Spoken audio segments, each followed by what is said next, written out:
Alhamdulillahilladzi khalaqal mauta wal hayata liyabluwakum ayyukum ahsanu amala wa huwal azizul ghafur.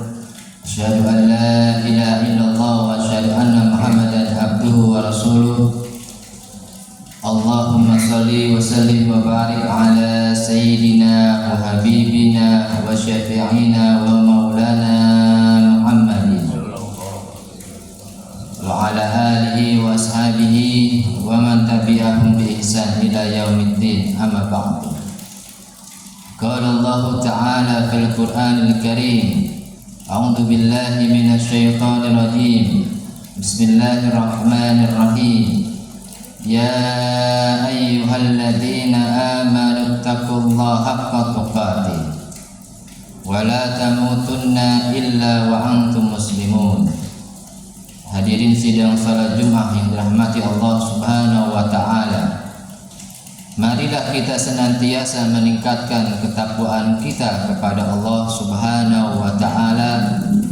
Takwa dalam arti yang sebenar-benarnya takwa, dengan mengerjakan segala perintah-perintah Allah dan meninggalkan segala larangan-larangan Allah Subhanahu wa taala.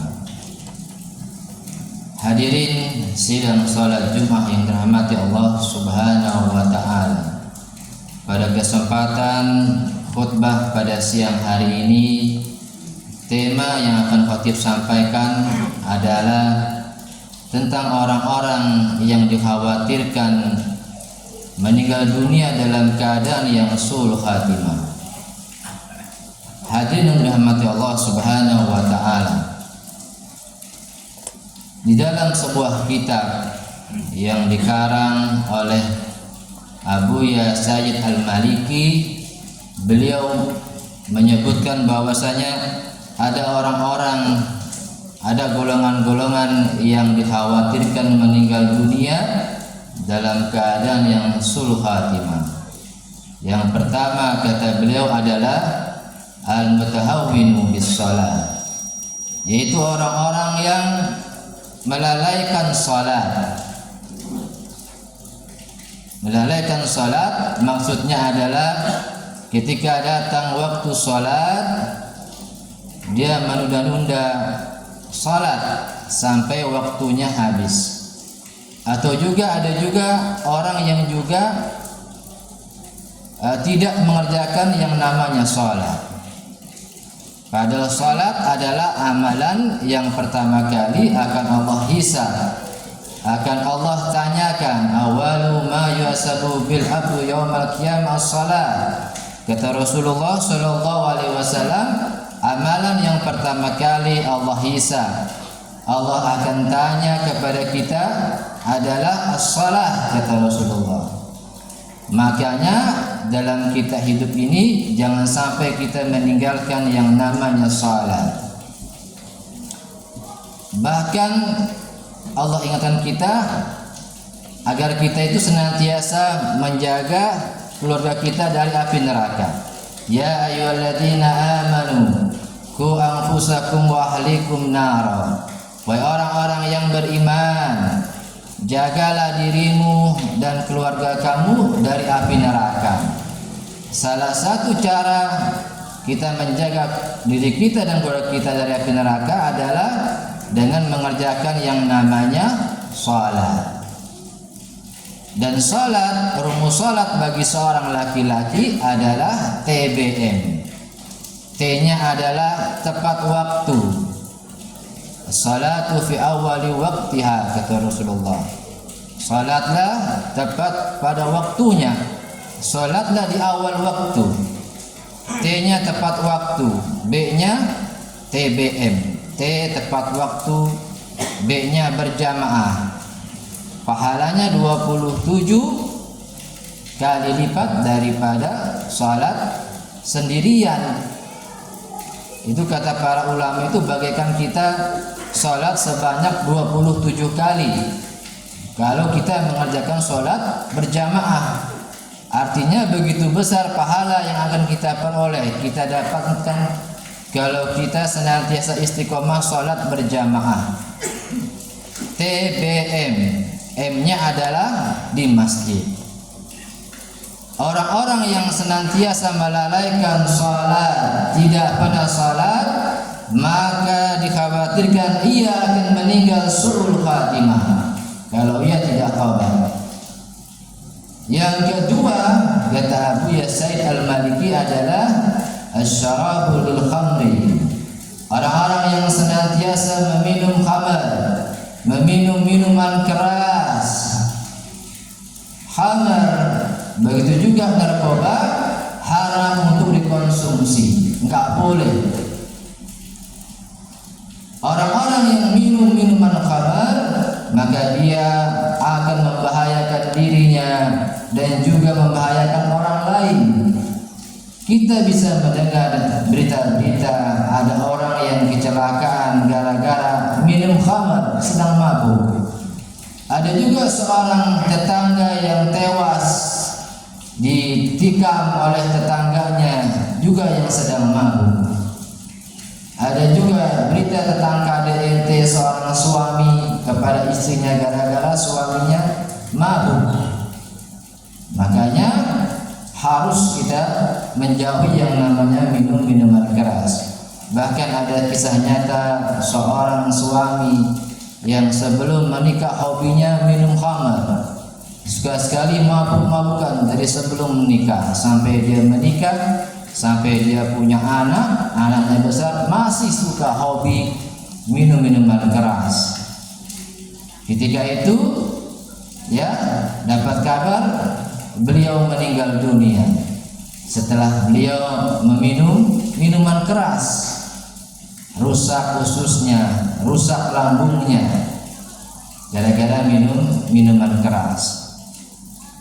Orang-orang yang hobinya, orang-orang yang senantiasa dalam hidupnya dia selalu minum minuman keras atau memakai narkoba, kalau ia tidak tobat, maka dia dikhawatirkan akan mati dalam keadaan yang su'ul khatimah, akhir kematian yang buruk. Yang ketiga, orang-orang yang su'ul khatimah adalah al-aqu li walidayhi, orang-orang yang senantiasa durhaka kepada kedua orang tuanya, durhaka kepada ayah bundanya. Padahal kita di dunia ini asbab karena adanya orang tua kita.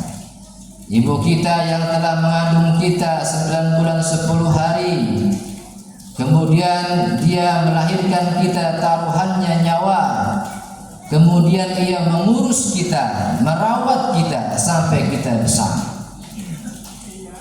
Ayah kita pun besar jasanya kepada kita. Ia bekerja keras mencari uang, mencari rezeki yang halal, yang banyak untuk kita. Panas kepanasan dia, hujan kehujan dia, lembur dia lembur, agar ia bisa menghidupi kita. Oleh karena itu, maka kalau kita durhaka kepada orang tua, kata Rasulullah SAW itu adalah dosa besar. Orang-orang, seorang anak, dia harus berbakti, berbuat baik kepada kedua orang tuanya. Seorang anak yang ia birrul walidain, memuliakan, senantiasa menghormati orang tuanya, membahagiakan orang tuanya, maka yang pertama kehidupannya akan Allah berikan keberkahan.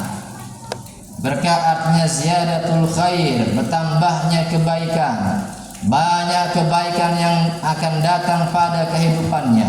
Berkah, sangat berkah kalau kita bakti sama orang tua. Yang kedua adalah semua anak-anak kita akan berbakti juga kepada kita. Hal jazaul ihsan illal ihsan, balasan dari kebaikan adalah kebaikan yang sama. Tapi kalau kita durhaka sama orang tua kita, maka semua anak-anak kita akan durhaka juga kepada kita. Wa jazaa'un sayyi'at sayyi'atun misluha, balasan dari kejahatan keburukan kata Allah adalah kejahatan yang sama.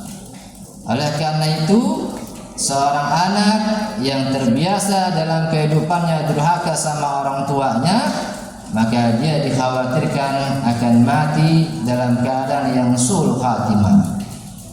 Kemudian yang keempat adalah orang-orang yang su'ul khatimah adalah orang-orang yang senantiasa dalam hidupnya selalu berbuat kezaliman, selalu berbuat aniaya, sukanya memfitnah orang, menggibah orang, mengambil harta saudaranya, merusak nama kehormatan saudaranya.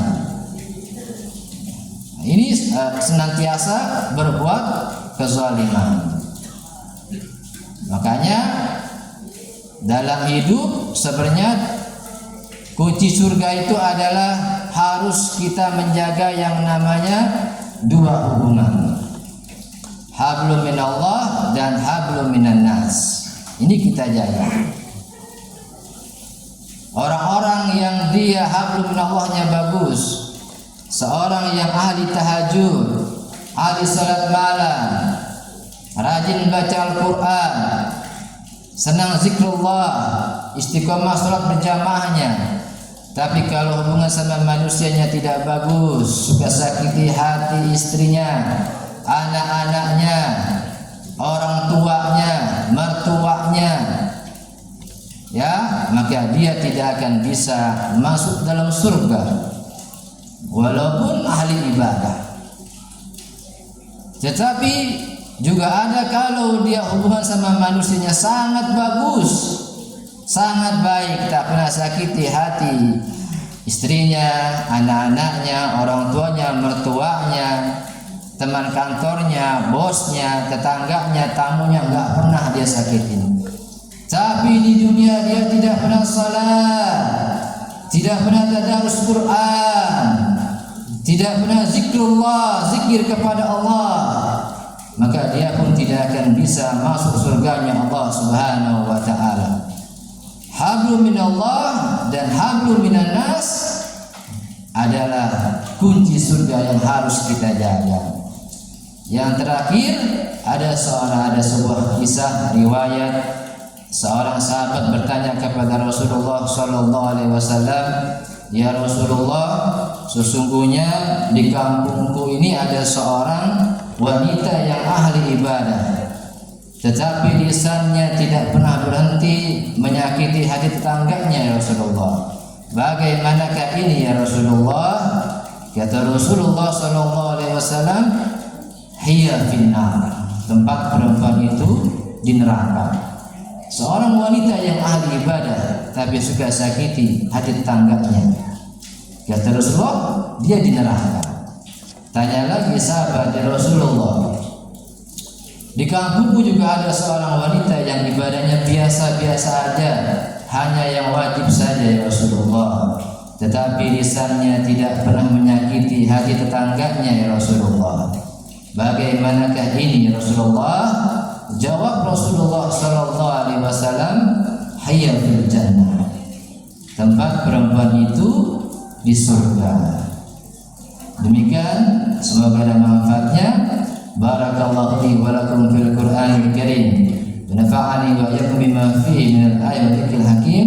Aqulu qawli hadza fastaghfiruhu innahu huwal ghafurur rahim.